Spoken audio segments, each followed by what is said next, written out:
हदीस में मैं बोला हदीस में हदीस में है, नबी बोले महदी पैदा हो रही, ईसा आत्मा से आ रहे।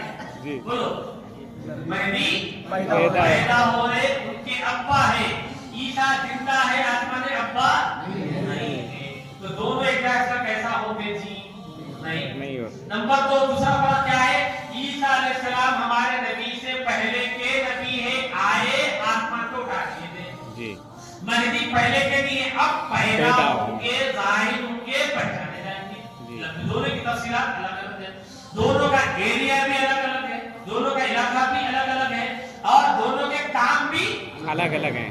दोनों एक हो सकते हैं। तो जैसा बोले ना, तुम भी बोले ना बोल के मान रहे, बोल के शकील के लोग भी वैसे बोले, बोला बोल के मान रहे, हमें नहीं मान रहे, अल्लाह के नबी बोले, अल्लाह के नबी बोले। समझ में आ रही?